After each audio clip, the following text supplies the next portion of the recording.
गणपति बप्पा मोरया, ये शब्द जब हवा में गूंजते हैं तो ऐसा लगता है मानो पूरा वातावरण भक्ति, उल्लास और प्रेम से भर जाता हो।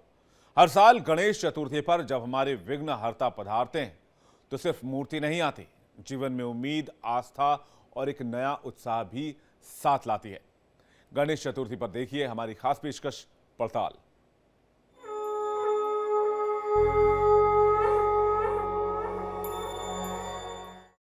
आज गणेश चतुर्थी का त्योहार है और पूरे देश भर में आज ये त्योहार धूमधाम से मनाया जा रहा है। तो कहा जाता है कि आज का दिन गणेश के जन्म उत्सव के तौर पर मनाया जाता है और इसके साथ साथ मान्यता ये भी है कि आज ही के दिन भगवान गणेश अपनी माता पार्वती के साथ कैलाश से पृथ्वी पर वास करने के लिए आते हैं। तकरीबन 10 दिनों का ये समय रहता है जब भगवान गणेश पृथ्वी पर वास करते हैं और बाल रूप में इनकी पूजा होती है और इसके साथ साथ लोग इनकी स्थापना करते हैं। खासतौर से मिट्टी के गणेश को स्थापित किया जाता है और ये सुख समृद्धि लेकर आते हैं और रिद्धि सिद्धि के साथ विराजमान होते हैं। ऐसे में इनके जो प्रिय भोग हैं वो भी इन्हें लगाए जाते हैं। खासतौर से मोदक और लड्डू जो कि भगवान गणेश को अति प्रिय होते हैं, उनका भोग उन्हें लगाया जाता है और इसके साथ साथ पूरे विधि विधान के साथ उनकी पूजा अर्चना की जाती है। तो मंत्रोच्चार के साथ उनकी पूजा की जाती है।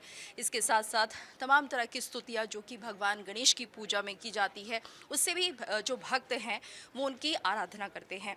और इसके अलावा जो मूर्तियां स्थापित होती हैं उनके लिए कहा जाता है कि उनमें 10 दिनों तक भगवान गणेश का वास माना जाता है, क्योंकि पृथ्वी पर वो इस वक्त विराजमान होते हैं और ऐसे में जो भक्त हैं वो उन्हें उसी तरह से प्रसन्न करते हैं। उनके जो प्रिय भोग हैं वो उन्हें लगाए जाते हैं और इन 10 दिनों में जितनी भी आराधना भक्त करना चाहते हैं वो करते हैं। खासतौर से अगर किसी के पास 10 दिनों की भक्ति का समय नहीं है तो 1.5 दिन के, 2.5 दिन के और 5, 7 या 10 दिन के गणेश को विराजमान किया जाता है। अनंत चतुर्दशी के दिन इनका विसर्जन किया जाता है और ऐसे में एक मान्यता यहाँ पर यह भी है कि भगवान गणेश से इस दौरान जो भी मांगा जाता है वो उसे पूर्ण करते हैं।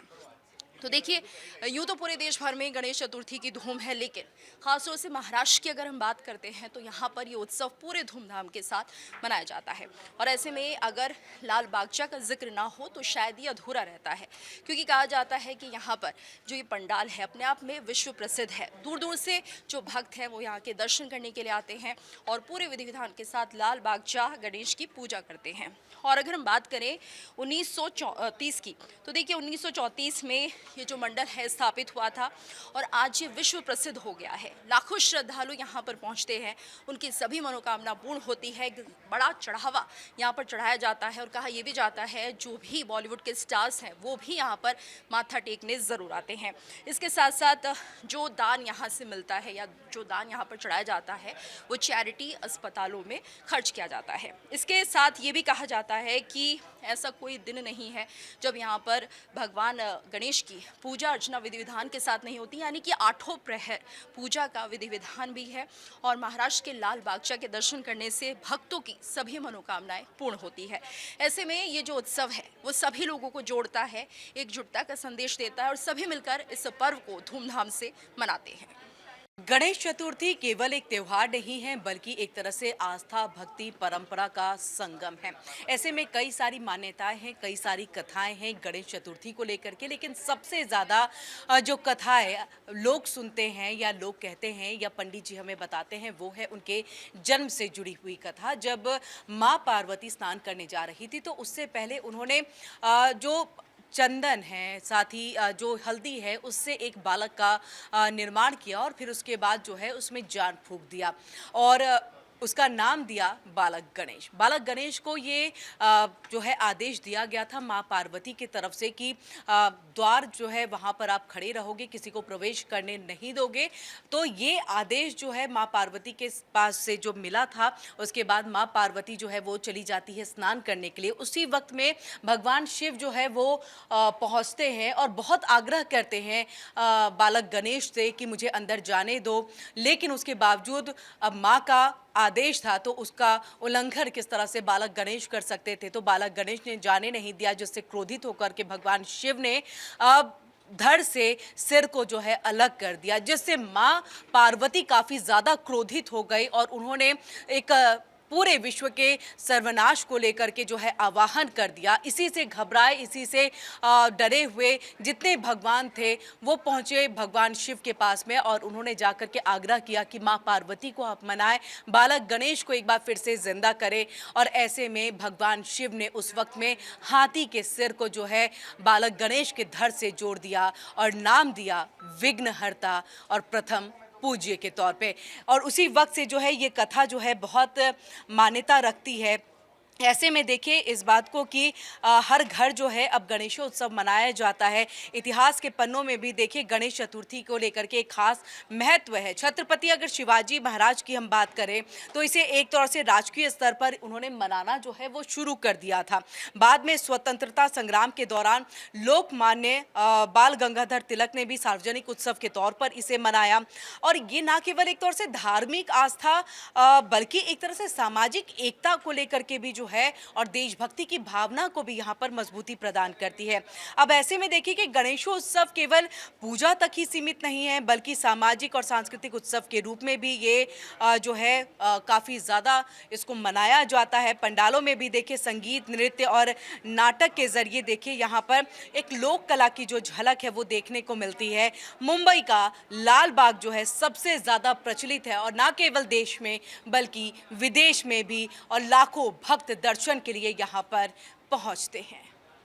गणेश चतुर्थी के अवसर पर गणेश जी के 8 अवतारों को जानते हैं, क्योंकि देखिए अक्सर आपने विष्णु के अवतारों के बारे में तो सुना होगा, विष्णु भगवान के, लेकिन गणेश जी के भी आपको बता दें कि 8 अवतार रहे हैं। सबसे पहले अवतार की अगर हम बात करें तो गणेश जी का पहला अवतार जो है वो वक्रतुंड का था। भगवान गणेश का ये पहला अवतार जो है वो माना जाता है। फिर उसके बाद दूसरे अवतार की बात करते हैं, एक दंत। आपने बहुत बार जो अगर आरती सुनी होगी गणेश जी की तो उसमें एक दंत रूप जो है उसके बारे में जरूर सुना होगा। जो दूसरा अवतार था गणेश जी का वो एक दंत अवतार था। उसमें आपको बता दें कि यहाँ पर मदासुर का संहार जो है वो गणेश जी ने किया था। फिर उसके बाद तीसरे अवतार की बात करते हैं। तीसरा अवतार जो है वो महोदर अवतार था। अब महोदर का अर्थ क्या होता है बता दें, इसका अर्थ होता है उदर वाला। और साथ में अब बात करते हैं चौथे अवतार की, गजानंद। आपने जब आरती सुनी होगी तो उसमें एक दंत के साथ साथ गजानंद भी सुना होगा। ये भी आपको बता दें कि गणेश जी का जो है चौथा अवतार था, जहां पर आपको बता दें उन्होंने गजानन रूप में जो है मूषक वाहन जो है उसके साथ अवतार में जो है लोभासुर का वध किया था। फिर पांचवें अवतार की बात करते हैं। यहाँ पर लंबोदर अवतार जो है वो गणेश जी का था। जब आप कभी जाएंगे मराठी अगर लोगों को आप जानते होंगे, महाराष्ट्र में जाते होंगे तो वो इस अवतार के बारे में अक्सर जो है वो जिक्र करते हुए नजर आते हैं। छठे अवतार की बात करते हैं, विकट रूप। विकट रूप भी आपको बता दें कि गणेश जी का जो है वो छठा अवतार था। इसकी अगर हम बात करें तो इसमें जो वाहन है वो मयूर वाहन था। फिर उसके बाद बात करते हैं सातवें अवतार की। ये भी आपने देखा होगा, विघ्नराज रूप में जो है गणेश जी जो है उन्होंने अवतार जो है वो धारण किया था। इसकी भी अगर हम बात करें तो आपने बहुत बार कथाओं में और विघ्नहर्ता जो है बोलते हैं गणेश जी को, इस वजह से कहते हैं। आठवें अवतार की बात करते हैं जो आखिरी अवतार था। इसमें धूम्रवर्ण अष्टम अवतार जो है वो माना जाता है, जिनका स्वरूप जो है वो धुएं के समान जो है वो बताया जाता है। इन सभी अवतारों की अगर हम बात करें तो हमारे पुराणों में इसका जिक्र है कि 8 जो अवतार गणेश जी ने लिए थे वो अवतार कौन से थे और इस दौरान उन्होंने वो अवतार जो है वो किस लिए लिया था, किसके वध के लिए जो है वो लिया था। गणेश जी को हमारे शास्त्रों में, हमारे धार्मिक ग्रंथों में और हमारे सनातन संस्कृति में विघ्नहर्ता कहते हैं। विघ्नहर्ता का अर्थ मतलब जो सभी कष्टों का निवारण करे। इसलिए कोई भी शुभ काम होता है उससे पहले गणेश जी की पूजा की जाती है, ताकि शुभ काम में अगर कोई भी विघ्न आना हो तो वो पहले ही गणेश जी उस विघ्न को खत्म कर दें। इसलिए उन्हें विघ्नहर्ता कहते हैं। और सभी समारोह में सबसे पहले किसी की पूजा होती है शुभ काम में तो वो हैं गणेश जी। गणेश जी के जीवन से संबंधित कई कहानियां हैं, कई सारी कथाएं जो हैं वो प्रचलित हैं और उन कथाओं को जानना और समझना बेहद जरूरी है। सबसे पहली जो कथा आती है या फिर जो मान्यता है वो ये है कि भगवान गणेश का जो जन्म हुआ था वो माता पार्वती जी जब स्नान करने के लिए उपटन लगा रही थी तो उस उपटन से हुआ था।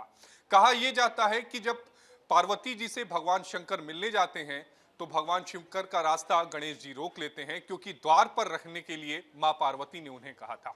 गुस्से में भगवान शंकर गणेश जी के जो सिर होता है उसको विघ्न कर देते हैं।